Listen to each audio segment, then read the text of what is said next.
구독, 알림 설정까지 부탁드립니다. 오늘도 우리 사는 이야기 찾아주셔서 감사합니다. 사연자분이 보내주신 이야기 시작해볼게요. 지난 제 삶을 떠올려 보면 참 힘들었던 순간들이 많았습니다. 그럼에도 불구하고 이렇게 살아내고 있는 게 참 신기하기도 하네요. 왠지 오늘은 제 이야기를 해보고 싶어 이렇게 사연을 보내봅니다. 전 엄마와 단 둘이 살았습니다. 아빠는 이름도 얼굴도 몰랐어요. 언제부터 없었던 건지도 몰랐고요. 그냥 처음부터 없었어요. 엄마는 미혼모였으니까요. 저는 어렸을 때부터 이모와 삼촌들이 많았습니다. 엄마는 일을 하느라 바쁘셨고 엄마의 빈자리는 이모들과 삼촌들이 채워줬었죠. 전 어릴 땐 그게 뭔지 몰랐기에 그냥 이모랑 삼촌이 많구나 생각했습니다. 점점 나이가 들면서 중학생 무렵 저는 엄마가 술을 파는 가게에서 일하는 여자라는 걸 알게 되었죠. 뭐 그런데 놀라긴 했지만 내심 저도 어느 정도는 눈치를 채고 있었던 것 같습니다. 여러 가지 감정이 들었죠. 왜 우리 엄마는 이런 일을 할까부터 시작해서 결국엔 나를 키우기 위해 이렇게 힘들게 살고 있구나까지 생각이 들면 어린 마음에도 참 슬펐던 기억이 납니다. 그런 엄마를 보며 전 앞으로 열심히 살아서 엄마에게 효도를 해야겠다고 마음을 먹었죠. 그래서 학교 생활도 더 열심히 하고 그랬어요. 그렇게 중학생 시절을 보내고 있을 때 삼촌들이 저에게 이상한 행동을 하기 시작했습니다. 저는 그 당시에는 이게 문제가 있는 행동이라는 생각을 하지 못했지만 어린 나이에도 기분이 상당히 불쾌했던 것 같습니다. 그렇다고 엄마에게 말하기에도 뭔가 애매한, 그리고 말했다가 큰 문제가 발생할 것 같기도 하고 무섭기도 해서 아무런 말도 하지 못했어요. 엄마와 저는 집이 따로 없었습니다. 그래서 엄마와 같은 일을 하는 이모들이 모여있는 기숙사 같은 곳에서 지냈었고 삼촌들은 그런 이모들과 저희 엄마를 항상 감시했던 것 같아요. 어릴 땐 그냥 같이 사는 건 줄 알았는데 크면서 알게 되었어요. 같이 사는 것이 아니라 감시당하고 있다는 것을요. 그렇게 엄마와 이모들이 전부 일을 하러 가게 되면 그곳에 남은 건 저와 삼촌들 뿐이었습니다. 그 삼촌들이 항상 나빴던 것은 아니었습니다. 저를 많이 예뻐해줬고 정말 재밌게 잘 놀아주기도 했어요. 삼촌들 중에서도 저를 유난히 예뻐해주는 경덕이라는 삼촌이 있었는데 경덕이 삼촌은 저랑 놀아주면서 은근슬쩍 저에게 터치를 하기도 했습니다. 그것도 민감한 부분들의 말이죠. 그러면서 우리 예쁜 년이 얼른 커서 삼촌한테 시집와라 하고 얘기했어요. 전 그때만 해도 경덕이 삼촌을 제일 좋아했기에 시집이라는 말의 의미도 잘 모른 채 알겠어 하고 맞장구 치곤 했죠. 그렇게 저는 중학교를 다니는 내내 그런 일들을 빈번하게 겪게 되었고 고등학생이 되었습니다. 저는 그때쯤 사춘기가 왔던 것 같습니다. 굉장히 마음이 복잡하고 힘들었죠. 엄마의 직업, 내가 지금 있는 이곳, 이모들의 정체, 삼촌들의 정체, 저를 둘러싼 모든 것에 대해 전부 깨닫게 되었고 모든 게 싫고 창피하고 벗어나고 싶었어요. 그러면서 반항을 시작했던 것 같습니다. 전에는 항상 곧장 집에 가곤 하던 학생이었는데 그러고 싶지 않았습니다. 담배 냄새와 술 냄새에 찌들어 있는 집이라고도 할 수 없는 그런 곳이 제 집이라고 들어가야 하는 게 너무 끔찍했죠. 그래서 저는 동네를 배회하곤 했습니다. 저의 사춘기를 제일 먼저 알아챈 건 경덕이 삼촌이었습니다. 경덕이 삼촌은 항상 늦게 오는 저를 걱정해줬고 동네에 저를 찾으러 돌아다녔어요. 그런 날이 지속되자 하루는 경덕이 삼촌이 저에게 술을 사주겠다고 하더군요. 술은 어른에게 배워야 한다면서요. 저는 경덕이 삼촌을 따라 나섰고 저는 그날 경덕이 삼촌과 술을 마셨습니다. 처음 마셔보는 술이었어요. 술은 참 썼지만 마시다 보니 저도 모르게 그 쓴맛에 중독이 되더라고요. 그리고 전 경덕이 삼촌에게 제가 요즘 하는 생각들에 대해 털어놨고 경덕이 삼촌은 저를 위로해줬습니다. 그렇게 삼촌과 술을 한 잔씩 하면서 이야기를 하게 되었는데 저는 그때 충격적인 이야기를 듣게 되었습니다. 엄마가 계속해서 이곳에 있을 수밖에 없는 이유가 있는데 그게 바로 삼촌들에게 진 빚이 많아서라고 하더군요. 단순히 삼촌들은 그냥 감시하는 사람이라고만 생각했는데 엄마는 그 빚을 갚기 위해 일을 하고 있는 거라는 생각이 드니 감옥이 따로 없다는 생각이 들었습니다. 궁금하더군요. 도대체 얼마나 빚이 있길래 우리 엄마는 여기서 계속 일을 해야 할까? 그래서 물었습니다. 빚이 얼마인지 물었고, 삼촌은 나랑 친하니까 그냥 우리 다른 곳에서만이라도 살게 해주면 안 되냐고 울면서 말했죠. 그랬더니 삼촌이 그러더군요. 삼촌도 그렇게 해주고 싶지만 그건 삼촌이 결정할 수 없는 일이라고 했습니다. 그렇게 저는 눈물을 흘리며 홀짝홀짝 술을 들이켰고 눈을 떠보니 다음날 아침이었어요. 그리고 저는 낯선 곳에서 말도 안 되는 모습으로 눈을 떴어요. 저는 너무 놀랐고 경덕이 삼촌이 절 이곳으로 데려온 것 같았지만 삼촌은 보이지 않았습니다. 저는 너무 무서웠어요. 몹쓸 일이라도 당한 건가 생각이 들었지만 아무것도 기억이 나지 않았거든요. 그리고 전 그곳에 있는 것도 소름이 끼쳐서 얼른 옷을 챙겨 입고 밖으로 나왔어요. 전 집으로 향했고 그곳엔 경덕이 삼촌이 있었습니다. 전 놀라고 궁금한 게 많은 눈으로 삼촌을 쳐다봤지만 경덕이 삼촌은 너무 태연하게도 이제 왔냐고 얘기했죠. 그러면서 저만 들리게 귓속말로 너희 엄마한테는 친구네 집에서 자고 온다고 했어 라고 얘기했어요. 저는 도무지 무슨 상황인지 상황 파악이 되지 않았지만 경덕이 삼촌에게 아무것도 묻지 못했고 그렇게 지나가게 되었습니다. 그때 저는 그러지 말았어야 했습니다. 지금도 후회를 하네요. 그때 제대로 끊지 못했고 그 후로 경덕이 삼촌은 저를 자주 밖으로 불러냈습니다. 전 당연히 이러지 말라고 하지 말라고 삼촌에게 소리쳤지만 삼촌은 제 말을 듣지 않았습니다. 그렇게 삼촌과 둘이 있는 시간들은 잦아졌고 이 일을 엄마에게 말해도 소용없겠지 생각해서 말도 못했습니다. 저는 엄마에게 말하는 것도 너무 무섭고 두렵고 수치스러운 마음이었습니다. 그리고 생각했죠. 엄마가 그런 사람이니 나도 그렇게 살아야 하나 보다 생각했고 이게 나의 운명이구나 하고 경덕이 삼촌의 그런 행동들을 받아들이기 시작했습니다.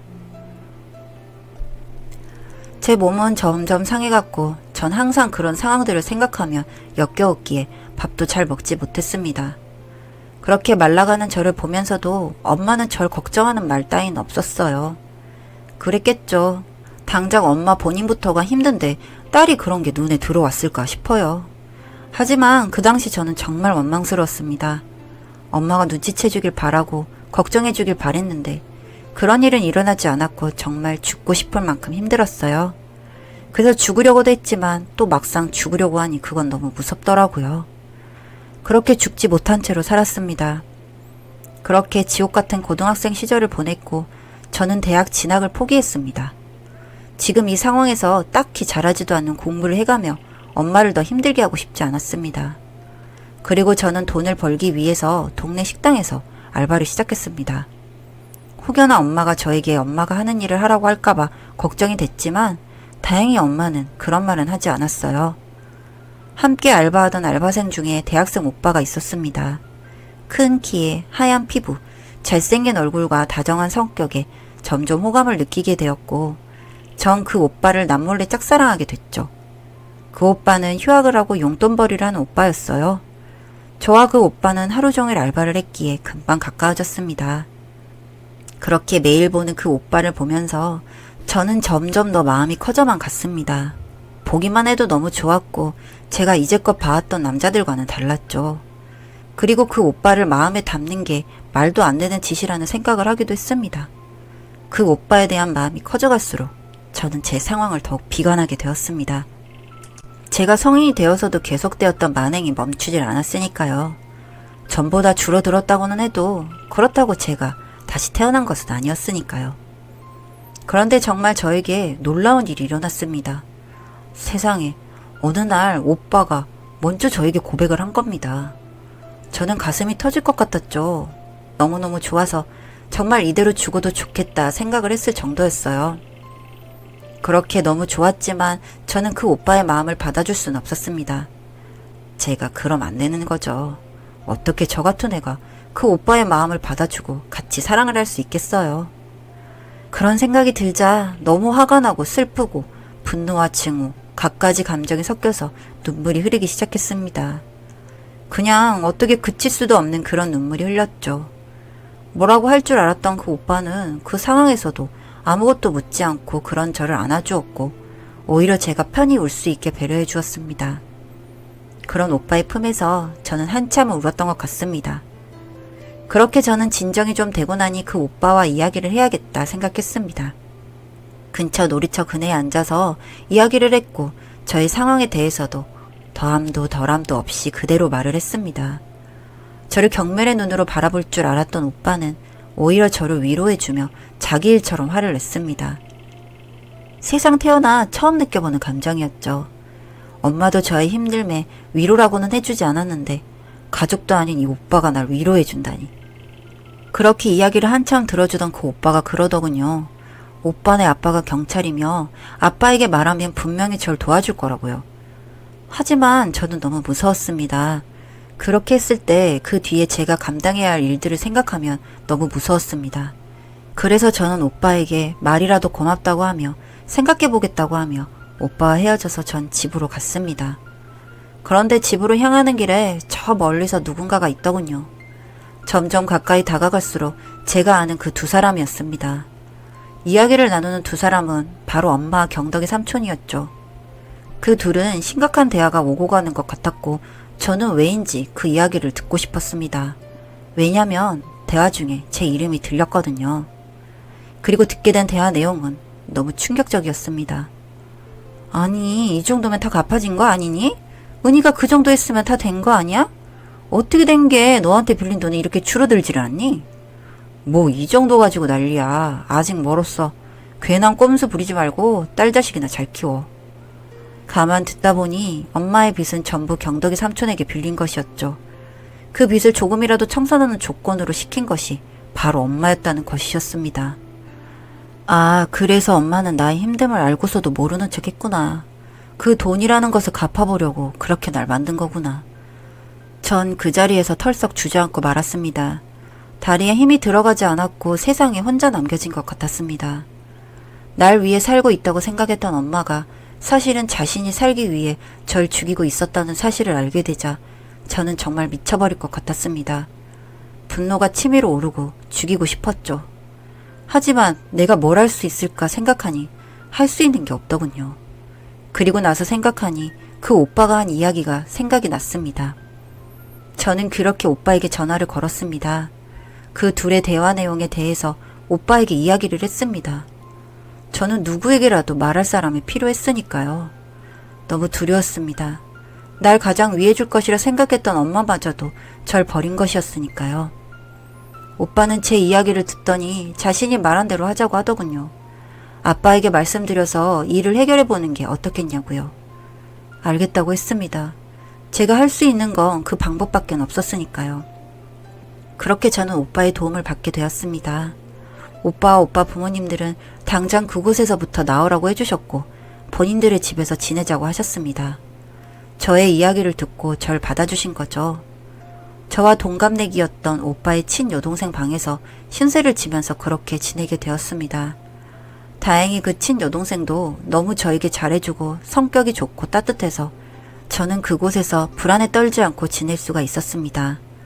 그리고 오빠의 아버지 덕분에 바로 수사에 착수하게 되었고 저는 알바도 그만두고 그냥 오빠 집에서 먹고 자는 생활을 했습니다. 수사 과정 중 제 이야기를 해야 할 일도 많은데 서로 마주치기라도 할까봐 저는 밤에 잠도 못 잤습니다. 극도의 불안감에 시달렸으니까요. 정말 긴 싸움이었습니다. 얼마나 끔찍했는지 모르겠습니다. 제 이야기를 누군가에게 몇 번이고 해야 했고 증거를 제출해야 했고 그 사람들이 언제든지 절 해할 수 있을 것 같아 두려움에 떨던 나날들이었습니다. 하지만 저는 오빠네 집에서 머무르면서 그나마 살 수 있었고 그 싸움에서 마침내 이기게 되었습니다. 그들은 죄질이 아주 나쁘다고 하여 실형을 선고받았다고 들었습니다. 그래도 엄마였던 그 사람이 그렇게 되었다고 했을 땐 한편으로는 마음이 아프기도 했지만 또 그만큼의 배신감 또한 너무너무 컸습니다. 아무도 용서하지 못했습니다. 지금까지도요. 여튼 저는 그렇게 일이 마무리될 때까지 오빠네 집에 신세를 지게 되었습니다. 하지만 일이 해결되고 나서까지 그곳에 있을 수는 없었어요. 하지만 집도 돈도 없는 저인 걸 알아서 오빠네 부모님은 계속 집에서 함께 지내길 권유하셨습니다. 참 고마운 분들이죠. 하지만 저는 거부하고 홀로서기를 하자고 다짐을 했습니다. 이런 제 마음까지도 그분들은 헤아려 주시면서 저에게 빌려준다 하시며 돈을 마련해 주셨고, 저는 염치 없지만 꼭 갚겠다는 마음으로 오빠네 집 근처에 작은 원룸을 구했습니다. 그 이후로도 저희는 계속해서 왕래하며 지내게 되었죠. 제가 짝사랑했던 오빠였지만 이런 상황들을 다 오픈하게 되면서부터 그 오빠와의 연애는 꿈도 꾸지 않았습니다. 저란 애가 그래선 안 되죠. 은혜를 이런 식으로 갚는 건 아니라고 생각을 했기 때문에 그냥 그렇게 저희는 친남매처럼 지냈습니다. 오빠네 부모님도 그런 저희를 그저 바라봐 주셨죠. 사실 저는 이분들이 참 대단하다고 느낀 게, 아무리 도움을 주기 위해서 데리고 왔다곤 하지만 정말 잘해주셨거든요. 그리고 오빠가 저에게 호감이 있어 했다는 것도 알고 있는 상태셨으니까요. 그런데도 저를 내치지 않고 받아주시고 따뜻하게 해주신다는 게 정말 아무나 할 수 없는 일이라는 생각을 했었습니다. 그리고 절대 그분들을 배신하지 않겠다고 혼자 다짐을 했었죠. 그래서 계속해서 오빠가 보여주는 마음을 다 쳐냈습니다. 저도 너무너무 오빠를 좋아했고 제 모든 걸 줄 수 있고 목숨까지도 줄 수 있다고 생각했습니다만, 이런 제 마음마저도 너무 무서운 마음이라 생각했습니다. 물론 사랑도 있지만 나를 구해준 사람이니 더욱더 집착하게 될 수도 있다는 생각에 제 스스로를 많이 다그쳤던 것 같습니다. 하지만 정확히 10년 후 오빠는 가족들이 모두 모여있는 곳에서 저에게 청혼을 했습니다. 이미 부모님께는 허락까지 받아놓은 상태였던 거예요. 가족들의 축하를 받으며 저는 그 청혼을 받아들였습니다. 어떻게 저 같은 것을 며느리로 받아주실 생각과 아내로 맞이할 생각을 할 수가 있었는지, 지금도 저는 그 마음들이 너무 무한히 넓게 느껴져 감히 헤아릴 수조차 없습니다. 그렇게 저희는 결혼을 했고 아이도 하나 낳았습니다. 그렇게 저는 어둡고 두려웠던 과거 따위는 없었던 사람처럼 그렇게 평범하게 사랑받고 사랑을 주며 살고 있습니다. 어릴 땐 이런 일상들이 저에겐 절대 있을 수 없는 일이라 생각했었거든요. 그런 생각들을 하면 지금도 목이 메이고 눈물이 흐릅니다. 전 절 사람답게 살 수 있게 해준 남편과 시부모님과 함께 남은 날들을 정말 행복하게만 아껴드리며 지내려고요. 저는 참 행복한 사람입니다. 제 이야기 들어주셔서 감사합니다. 사연은 여기까지였고요. 우리 사는 이야기 시청해주셔서 감사합니다.